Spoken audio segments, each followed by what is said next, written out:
अस्सलाम वालेकुम प्यारे बच्चों, कैसे हैं? ठीक है। ठीक। ये देखें, एक नौनिहाल रिसाला है बच्चों का। ये हम बचपन में पढ़ा करते थे और ये मैंने आप लोगों के लिए भी लिया है। इससे मेरे भी बचपन की यादें ताज़ा होंगी। और इसमें एक कहानी मैंने पढ़ी है, चिन की चिड़िया इसका नाम है।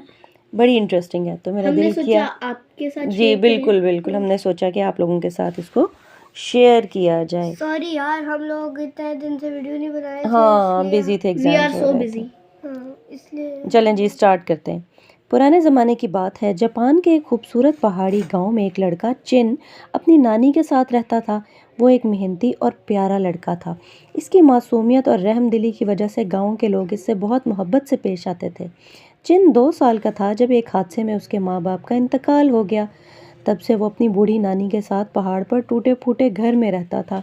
इसकी नानी सर्दियों में गर्म टोपियाँ बुनती थी, जिसे बेचकर इतने पैसे मिल जाते थे कि मुश्किल से इनकी गुसर बसर होती थी। एक रोज़ चिन स्कूल से वापस आया और हस्बे आदत अपनी बकरी को चराने पहाड़ पर ले गया।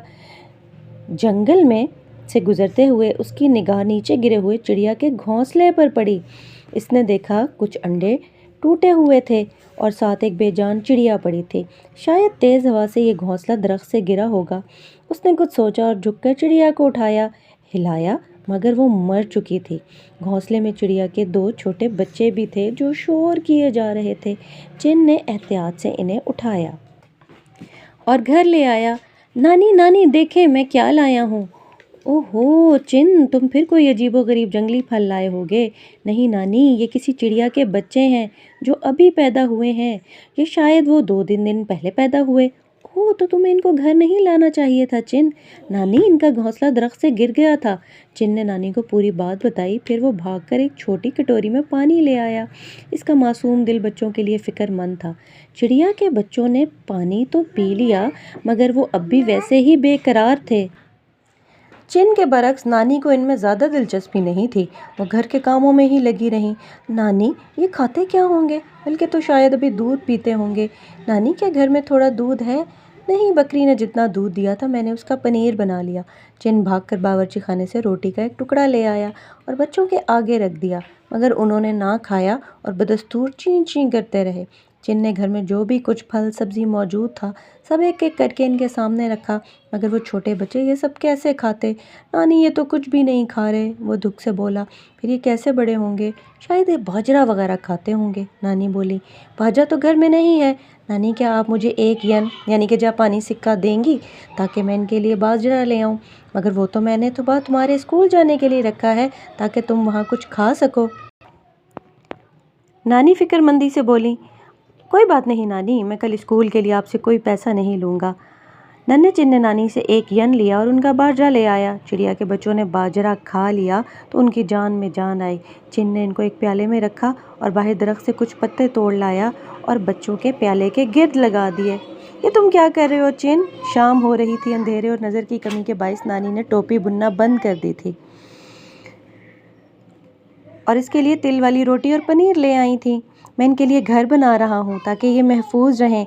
नानी चिन की मासूमियत पर हंस दी और बोली, मैं कल इनके लिए टोकरियाँ बनाने वाली रस्सी से पिंजरा बना दूँगी, जहाँ तुम इनके लिए बाजरा और पानी भी रख देना। चलो अब शाम का खाना खा लो। चिड़िया के बच्चे चिन के पास पलने लगे। चिन इनका ख़ास ख्याल रखता जैसे वो अपनी बकरी का रखता था। चिन की मोहब्बत देखकर नानी भी इनकी खूब देखभाल करती। बच्चे बड़े होने लगे और पूरी चिड़िया बन गए। अब ये बच्चे चमकते हुए नीले रंग की चिड़ियों में तब्दील हो गए। ये बहुत खूबसूरत चिड़ियाँ थीं। एक दिन चिन की खुशी की इंतहा न रही जब इसने देखा कि चिड़िया ने 3 अंडे दिए थे। नानी नानी देखिए, नीली चिड़िया ने अंडे दिए, अब इसमें से बच्चे निकलेंगे ना? वो बहुत खुश था। हाँ बेटा, जानवर और परिंदों को मोहब्बत से रखा जाए तो अल्लाह खुश होकर हमें बहुत सा इनाम देता है। नानी ने मोहब्बत से चिन के सर पर हाथ फेरा। इनके घर के हालात अब बिगड़ने लगे थे क्योंकि नानी बुढ़ापे की वजह से ज़्यादा टोपियाँ नहीं बुन सकती थीं। चिन सोचता था कि सुबह तो स्कूल जाता है, शाम को कोई काम मिल जाए तो नानी को आराम मिल जाए। यही सोचकर वो करीबी बाज़ार में काम के लिए निकल पड़ा। कुछ अरसे बाद इसके पास चिड़ियों के कई जोड़े जमा हो गए। एक दिन वो यूं ही दुकानों के आगे से गुजर रहा था कि कोई काम मिल जाए। चिड़ियों का पिंजरा इसके हाथ में था। एक आदमी वहाँ खड़ा कुछ देर तो गौर से चिड़ियों को देखते रहा, फिर पास आ गया। اور بولا اے پیارے لڑکے کیا یہ چڑیاں تمہاری ہیں؟ ہاں میں نے ان کو پالا ہے، کیا تم ایک چڑیا مجھے دو گے؟ میں 2000 ین دوں گا۔ چن کی آنکھیں پھٹ گئیں، یہ بہت بڑی قیمت تھی، مگر کیوں؟ وہ بوکھلا گیا۔ کیا تمہیں نہیں پتا یہ نیلی پہاڑی چڑیاں بہت نایاب پرندوں میں سے ایک ہیں؟ چن کو لگا یہ شخص ٹھگ ہے۔ چن کو لگا یہ شخص کوئی ٹھگ ہے جو اسے کسی طرح کا لالچ دے کر پھنسانا چاہتا ہے۔ نانی کہتی تھیں کہ ٹھگ لوگ بچوں کو جھانسے دے کر اٹھا کر لے جاتے ہیں۔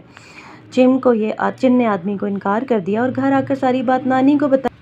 نانی نے کہا تم نے بہت اچھا کیا کہ اس آدمی کو چڑیاں نہیں دی، لیکن نانی کیا پتا یہ واقعی نایاب پرندہ ہو۔ میں کل تمہارے ساتھ خود پرندوں کی دکان پر چلوں گی، وہاں جا کر ہم اس کی اصل قیمت پتہ کر لیں گے۔ دوسرے روز نانی اور چن پرندوں کی دکان پر چڑیا کی قیمت پوچھی تو دکاندار نے اس آدمی کی قیمت سے کئی گنا زیادہ رقم بتائی۔ تب چن نے ایک جوڑی چڑیا اسے فروخت کر دی۔ بہت سی چڑیاں اب بھی چن کے پاس تھیں۔ ان پیسوں سے ان کے حالات بہتر ہو گئے، اب نانی کو اونی ٹوپیاں بھی نہیں بننی پڑتی تھیں۔